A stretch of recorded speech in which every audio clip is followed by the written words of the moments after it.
There have been some pretty iconic kickers in college football over the last decade or so, but none have quite captivated the college football scene like Rodrigo Blankenship did.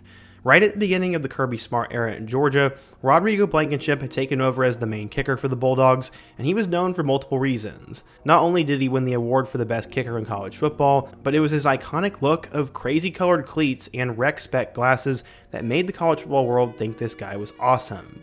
Everybody knew who Rodrigo Blankenship was, and when he eventually made his way to the NFL with the Indianapolis Colts, many thought he could have a long career and take over for Adam Vinateiri, who was arguably the best to ever do it at the position. Unfortunately, things would flame out rather quickly for Hot Rod, and he would end up out of a job, and as of right now in 2024, he's not signed to a team. So what the heck happened to Rodrigo Blankenship, and how did the legend happen to begin with? In today's video, we're going to examine the rise and fall of Hot Rod, go through his journey, how he became such a huge name, and why he ultimately fell out of the NFL.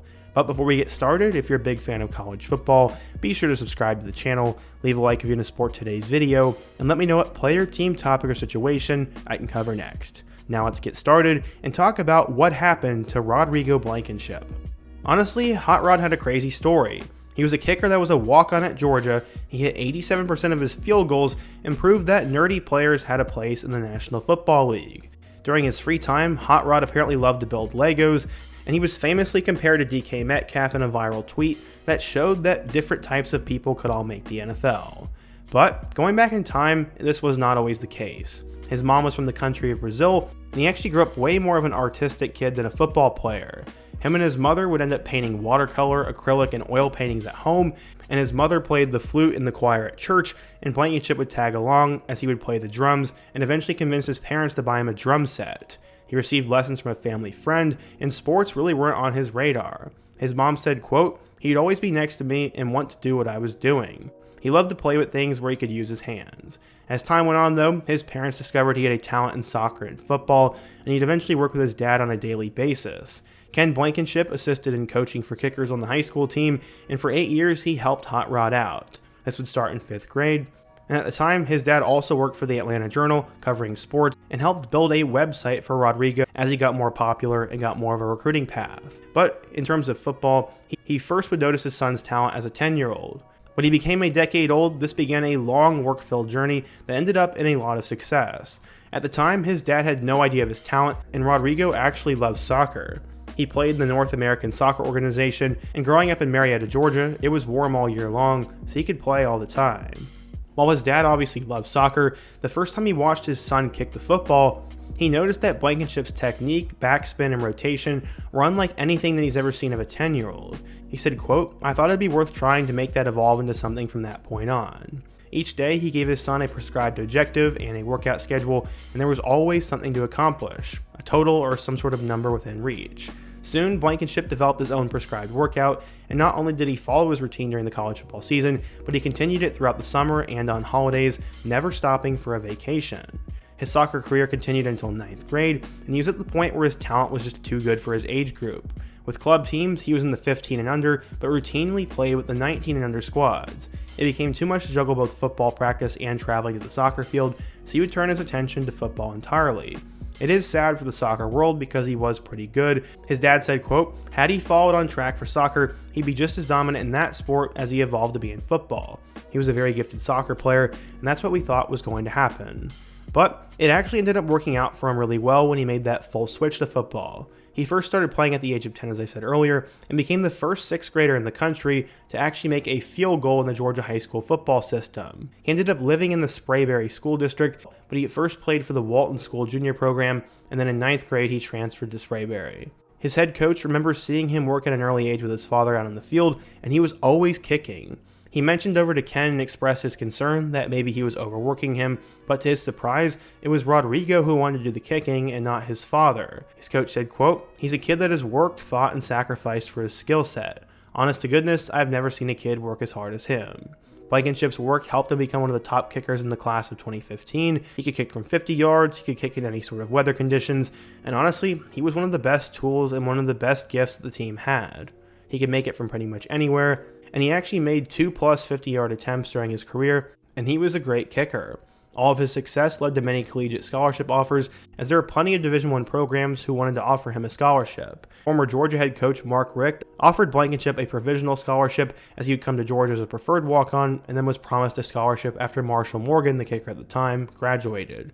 After some consideration, he decided to accept Mark Richt's offer, and after he went public, even more colleges offered a full scholarship, but his mind didn't change. His dad said, quote, "Rodrigo told us, I want to go to Georgia, and I want to be the best kicker Georgia has ever had." He was ranked by 24/7 Sports as the 9th best kicker in the country, and was a great addition to Georgia's monster recruiting class. So, how would he end up doing at UGA? Well, let's take a look. He ended up coming into Georgia as a walk-on in 2015, and if he earned the starting job, he would get a scholarship. Sadly, after his first year there, Mark Richt was fired, and not long after, Kirby Smart was brought in. Blankenship would end up taking over the kicking duties in 2016 as a redshirt freshman, and was helped by legendary Georgia kicker Kevin Butler, who went on to have a long career in the NFL and went back to school to finish his degree at Georgia. And in addition to taking 5 classes, he would work with the Georgia kickers, including Hot Rod. After an initial redshirt season, Blankenship got his scholarship just 4 games into the 2016 campaign. In 2017, when he was a redshirt sophomore, he hit a 30-yard field goal with just over 3 minutes remaining to give Georgia a huge 2019 victory over Notre Dame. The Bulldogs won the game by that score, and the post-game locker room scene included Blankenship proudly announcing to his team, upon a prompt from Coach Smart, that, quote, "I'm on scholarship," and showed how hard work and perseverance was something that could really work out. That Notre Dame game was not the only time that Blankenship became a fan favorite, as he also had a game-winning field goal on the road against Kentucky. As a redshirt sophomore, he went from being more of a meme to being a certified offensive weapon, as they were just waiting to unleash him.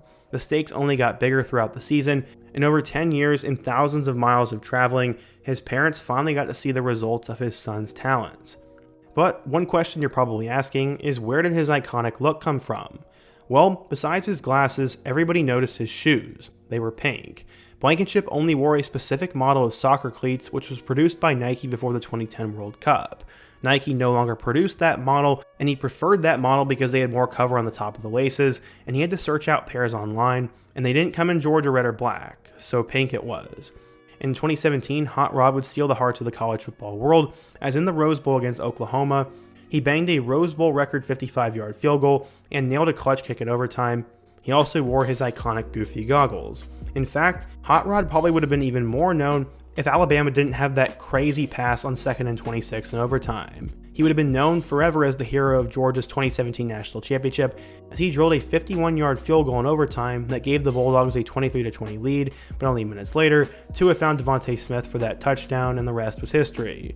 He said, quote, "I went out on the field thinking, all right, I need to come through for my team and give them everything I've got," Blankenship said after the game.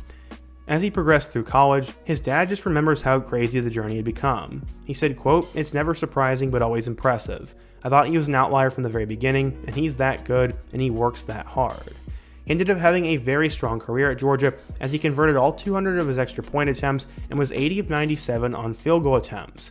He's also super smart off the field, as he wanted to have a career in broadcast journalism, which is what he might be doing now. After the 2019 season, he was going to be an NFL kicker, but his odds of being drafted were pretty much close to zero. Where would he end up going in the NFL? Well, he would sign an undrafted free agent deal with the Indianapolis Colts. While the Colts had many position battles that were active throughout their training camp, many eyes were on the kicking competition between Chase McLaughlin and Rodrigo. With Blankenship expected to be on the active roster, this now extended the Colts' streak of 22 straight years where an undrafted rookie would make the initial roster. The Colts had some pretty tough kicking woes to deal with in 2019, as Adam Vinateiri was at the end of his career. They'd now be putting their faith in an undrafted rookie from Georgia, and he was a fan favorite because of his look and his love for Legos. In his NFL debut, Blankenship made both of his extra points and 2 of his 3 field goal attempts. In Week 11, he had an iconic moment as he had a game-winning 39-yard field goal to beat the Green Bay Packers, and because of that, he became the AFC Special Teams Player of the Week. By the end of the regular season, Blankenship had converted 43 of 45 extra points and made 32 of his 37 field goal tries. He also had a long of 53. He was named to the All-Rookie team, and 2021 was supposed to be better. Sadly, he'd only play in the first 5 games before he was eventually placed on IR on October 16th. This was because of a hip injury, and to that point, he converted 7 of 8 extra point attempts and 11 of 14 field goal attempts. Going into 2022, he was sort of on thin ice, and on September 11th in the Colts season opener against the Texans, he ended up going 2 out of 3 for field goals, kicked 2 kickoffs out of bounds, and missed a potential game-winning 42-yard kick in overtime, and they would end in a tie. 2 days later on September 13th, he was cut. This was the end of the Hot Rod era pretty much. He really only had one solid NFL season, and in 2021 that injury did not help him at all. The Texans game was the nail in the coffin, but in 2021 in a Monday Night Football game against Baltimore, he tried to kick through an injury, but missed an extra point and missed 2 field goals, which opened the door for a Ravens comeback, and this would be a crushing loss as the Colts would miss the playoffs by 1 game, and some blamed Hot Rod for this. But, as I said, the nail in the coffin was that awful performance against the Texans. Blankenship really spent just about a year and a half with the Colts, even though he played 3 seasons, and was the first non-Adam Vinateiri kicker to play in Week 1 since 2005, but as I said, was waived. From there, he got a tryout with Jacksonville, and it didn't work out, and then on October 3rd, the Arizona Cardinals brought him in, but he was on and off that roster. In 2023, he signed with the Buccaneers, but then was released after he lost the competition to Chase McLaughlin. Ironically, that's who he was battling out with the Colts. So what happened to Hot Rod? Well, 1, he was never able to convert those long field goals. 2, the hip injury definitely had a toll on him, as that has got to be one of the most important muscles for a kicker, and to hurt that has definitely got to set you back. And then 2, he just was not clutch. He made too many crucial mistakes in close games and was not able to take advantage of it. Being a kicker has to be one of the toughest mental jobs in the NFL, and it's just a different sort of pressure than even college is. Combining his lack of leg strength to begin with and some bad misfortune, that is why Hot Rod is not in the NFL, and I wonder what's going to be for him next. Maybe he'll be commentating a Colts game here soon, but for now, we have a lot of good memories to remember him by. He's one of the most iconic looking kickers I've ever seen, and I hope the best for him. But what do you guys think? If you're a Georgia or Colts fan, what went wrong for Rodrigo Blankenship, and who's another iconic player I could do a What Happened To video on next? Be sure to let me know down below, leave a like if you didn't support today's video, subscribe if you're new, and check out all my other videos on the end screen.